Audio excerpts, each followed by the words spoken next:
200 years ago, when the families came over on the two ships from Scotland, Gaelic was their mother language, so that was the language they spoke. English was their second language. Yeah. So when you hear about sort of bilingual people, they were bilingual. Some of them weren't. Some of them could only speak Gaelic. Yeah. But most of them could speak Gaelic and English. So when they got here, that was part of it. So if we go back to in history back to Scotland, where they came from, most of the families that came on those two ships were from an area called Argyle. And if you're familiar with Scotland, got a map here that shows you Argyle. And if you notice on that map, there's lots of blue on there. There's sort of green and gray, lots of blue. So when we think about when we're going somewhere today, we drive somewhere. In those days, in the 1700s, 1800s, when they went somewhere, they would have gotten on a boat and gone. They would have gone across to the islands by ferries. They would have traveled by ships around. They went fishing all the time. So a lot of their travel was by boat. So roads, there weren't many roads. So you only travel on roads if you had to, otherwise you went by sea. So getting on a ship to come to North America wasn't much of a new experience for them. They probably all been out on the sea quite a bit. If you look at sort of this area, we don't show it on this map, but that's the Mull of Kintyre. Just across there is Ireland. So a lot of the people that came into this part of Scotland would originally come from Ireland and across into Argyle. Some of the people from the eastern part of Scotland maybe came up from Britain, but this was more sort of western. So all this sort of area that our ancestors came from was more sort of a western facing out to the ocean area. My family, it turns out, probably came there about maybe 1,000 or 1,200 years ago, and they were Vikings that probably sailed from Denmark around Scotland and landed in here and decided to stay. But when we're doing the DNA testing, we find out these things about our families. So what do you think people did when they were living here?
Peaceful in this area. The other thing that happened was they started growing potatoes, and this area is very close to Ireland, and potatoes grew very well here. So now you've got a very peaceful area, you've got lots of food, and so what happened? The population started to grow. So in the 1600s, you would have probably had one family living on a farm. The estates in this area were sort of owned by a lot of them, the Campbells. It was originally McDonald territory. About the 1300s, the Campbells came over. So this was all a lot of Campbell estates. Each estate was divided up into farms. And so in the 1600s, you would have one family living on a farm. But eventually, in the mid-1700s, they started having two families on a farm. By 1800, now it was about four families on a farm, and as the families grew, they kept dividing up the farms. So when you get to the early 1800s now, you've got maybe 50 or 60 people living on each farm. You've got the farmers who rented the farm from the lord who owned the estate, And you've got the laborers that work for the farmers. You've got specialized people that did plowing. There was plowmen that only went around and just plowed. So you had to go from one farm to another doing plowing.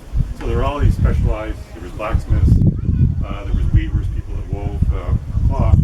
So there was all these specialized occupations there. But the population kept expanding, and they didn't have any more land. That's what Mark Twain said: buy land because they're not making any more of it. And so the opportunity they had was that originally in the 1700s, when the population started to grow, they were going to the U.S. So a lot of, if you look at the family names here in this area, if you go down to North Carolina, the Cape Fear area, there's a lot of relatives down there. We actually, there was connections early on between those two. So in the late 1700s, a lot of people went from here, as far as Scotland, to North Carolina. After the Revolution, Canada opened up. So now in the early 1800s, they could start coming to Canada. War of 1812 got in the way, and Napoleon was making some problems for them.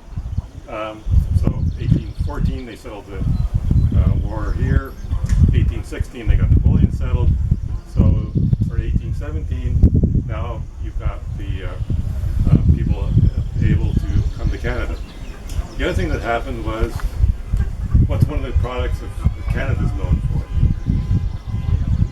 Timber in those days. So there was a whole fleet of ships being built to take timber from Canada over to Britain. Britain was running out of good timber, and so they needed to import timber from Canada. So they built ships to sail over to Canada and bring back. Now, if you're in the business of sailing, you don't want to go empty on one part of the voyage. So they took these ships and said, okay, they'll take timber from Canada back to Britain, but we need them to have a cargo to take from Britain over to Canada. So they looked at these ships and said, we can fit people into these decks that we fit the timber into. So on the way over from Canada to Scotland, they were carrying timber. When they got to Scotland, they hastily did a refit of the ships, put in some sort of cabins, some basic cabins, more likely hang curtains between the sections. On the way back from Scotland to here, they brought settlers, as they called them. So they would have sailed from different ports in Scotland. Greenock was one of them. The Mars that came in 1880 came from Tobermory. The ships that came in Harmony and Hope actually started off in Greenock in mid-June of 1819, and they sailed around the Mulligatire. So Greenock is over here. Glasgow is just down the river there. They would have sailed around along down the Mulligatire and sailed up along this area. And so as they sailed along there, they would stop and people would row out in boats and get on the ship. So they would have picked up settlers and they sailed up to Oban. What would happen at Oban was now they were preparing for their trip to North America. So if you sail out of Oban, across, it's the Atlantic Ocean between you and America. So what would happen is in Oban, they'd get stocked up because they had the ship supplied the water for them, fresh water, but people basically had to take their own provisions. So you probably had oatmeal, you had barrels of oatmeal to take with you, and whatever, probably salt pork for you to eat. So they would have to carry those provisions. And it's not like today where you sort of run on a schedule saying, okay, we're leaving Oban on Thursday and we're getting to sort of Quebec the following week. When they left Oban, they had no idea how long the trip was going to be, and so they had to carry enough provisions, hopefully, to get them to their side. When we think of cruises now, so you think, well, when you go on a cruise, you're going to gain a pound a day just from all the food that's on it. Probably when these people went on the cruise, they lost a pound a day probably on the way over. So, because these were small ships and they weren't probably a bit rough on the North Atlantic any time of the year. So it wasn't a very smooth voyage for a lot of them. So, and a lot of times they were sort of confined inside the ships. So when you think about when they look at the advertising for the ships, good ships had 6 feet between decks. So if you think about it, for me, 6 feet comes right about to there. And so you can imagine sort of spending all your time, a lot of time inside this ship, whereas if you were a tall person stood up, you'd hit your head on the ceiling. So it wouldn't have been very good for them. But yeah, when the Harmony and Hope left Oman, I think it was about June 25th. So 200 years ago, or next week would have been when they were leaving. It took them 8 weeks to get from there to Quebec City. And that was the trip. They probably, we don't know, they may have stopped quite often in Prince Edward Island. Would have been the first stop they had across the Atlantic. So they could have stopped there and picked up provisions, fresh water before they got into Quebec. That was quite common in those days. If you go to Prince Edward Island, there's still lots of Scottish people there, and that's what some of them didn't make it as far. So that was part of their trip. So when they got to Quebec City, they finally survived this 8-week voyage across the Atlantic. Now at Quebec City, they got off their ships. They got onto another. This was a steamship at this time, by 1819. So they got on a steamship, and fortunately we have some of the passenger lists for one of those steamships that has some of the people that were actually on the river. They recorded the Harmony and Hope arriving in Quebec in August, and then the steamships that took them from Quebec up to Lachine, which is sort of just south of Montreal, and where the rapids got really bad in the St. Lawrence. So they got on another ship at Quebec City, went up to Lachine, and they got on to load their stuff onto wagons, took the wagons around the rapids up to Montreal, got on flatboats from Montreal, went up the river to Kingston. They probably traveled during the day on the river, and then camped overnight on the fields beside the river, got up to Kingston, and they got on another ship. They probably went from Kingston to York, to Toronto, and then from Toronto they got on another ship that went to Queenston, just below Niagara Falls, up to Niagara River. Then they had to get off again, put their stuff on the wagons, take it around Niagara Falls up to probably Fort Erie. From Fort Erie they got on another ship. You can imagine, they had to have things fairly portable to carry all this weight.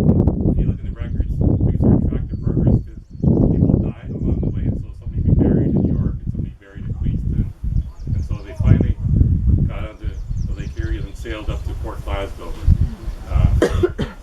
north or west of here, and landed there. And that was when they got off the ship there. Most of them probably never got on the ship again in their life.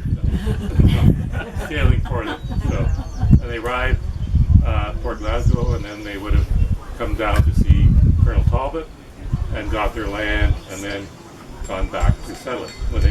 When they got here, most of the lots had been surveyed, but a lot of the roads haven't been cleared. So if you're coming from Scotland, you would have had stake or tree mark where your lot was, and you would have had an axe that you probably bought in Toronto, maybe on the way, and you'd start chopping and spend the rest of your life cutting trees. Yeah. Yeah, I've got a few pictures here that I can show you. So when we talk about Scotland, I don't know if you can see these very well. These are sort of pictures of Scotland. And you can see everywhere you look in a lot of places in Scotland, there's both land and the ocean there. So very close to the sea. There's actually, yeah, there's Jura, which is an island off, and this is, we're looking from Knapdale over to Jura. And it's, again, you can see lots of ocean in there. They were very used to traveling across by ferries across from one side to the other.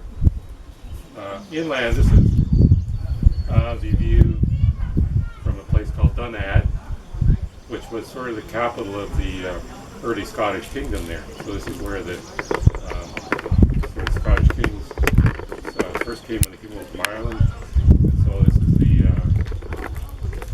the Michael Glacier Valley there. And so this was a lot of settlers came from this area. And then the Phillips from that area. Again, there's a North Knapdale. You can see, again, when you're looking background here. We're too far away. Again, there. When you go there now, this is a place called North Ardbeg. 150 years ago, there might have been 50 or 60 people living. When we think of Scotland, we think, sheep and everything. But in Argyle, I guess sheep, they kept them for sort of making their own cloth, but the main export from Argyle was these cattle. And that's what, when they wanted to get money, like you would farm to raise your own food to live on, but if you wanted to sell something to make money, you raised cattle and sold them. And so if you go through Knapdale, there are what they call drove roads, and they used to, Jura was one of the islands somewhere here. Jura was an island that not many people lived on, but it was good for grazing cattle. So in the fall, when the cattle had been grazing all summer, they would actually bring them across from that island. I think they swam them across leading with a boat, and there was a island at the end of Kintyre or Knapdale. Yeah, so here's Jura. They would bring them across that strait, and then they would drive them up along these roads all the way up to Falkirk was where the markets were. So they had what they call drove roads, and they had drovers. And that's a good name, but they were actually cowboys without the horses. But what they did was they drove the cattle from this area. So when you think of the westerns with all these cowboys, those were probably descendants of the drovers that drove cattle through the Scottish islands. When they just came over to North America, they were driving cattle, just that now they longer distances, and they were riding on horses. So you think of John Wayne as being with Scotland driving cattle. That sort of gives you an idea of the background of the Scots. When they wanted to build a house here in Scotland, they got the neighbours together and gathered stones and built a stone house. When they came to Canada, they wanted to build a house.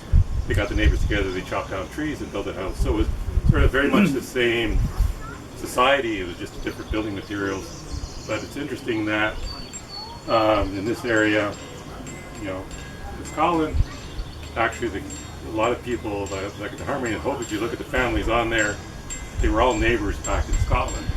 So when they came over here, if you look at how they settled, you'll see, 4 people settling together, and it was, so-and-so married somebody, and they were all sort of interrelated. So every group was sort of like a family group. The way they've been in Scotland, living on the same farm together, now they sort of lived here, and if you drive through the countryside here, if you go through the area where the Scots are settled, you'll see the houses are all close to the road, if you notice that.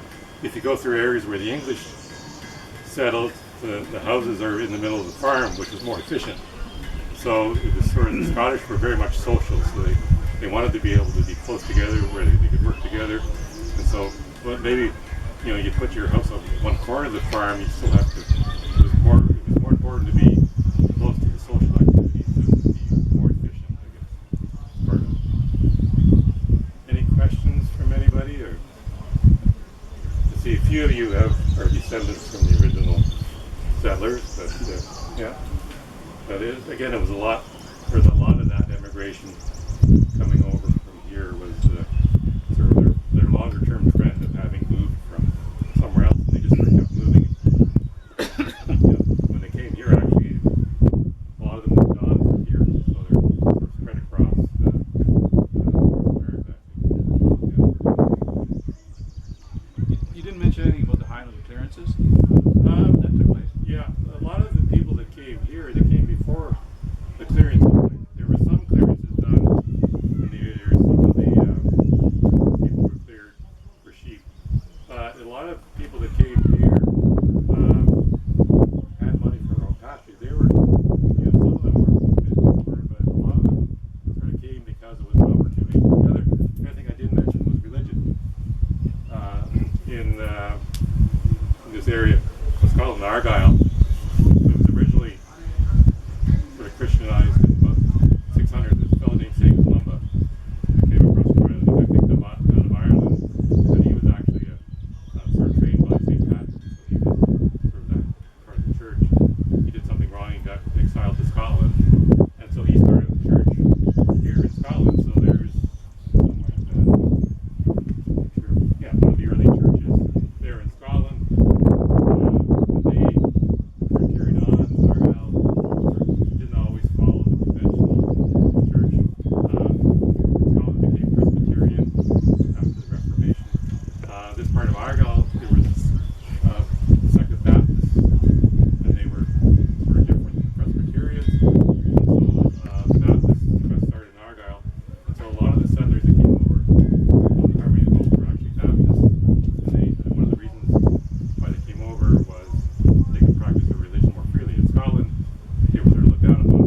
Thank you.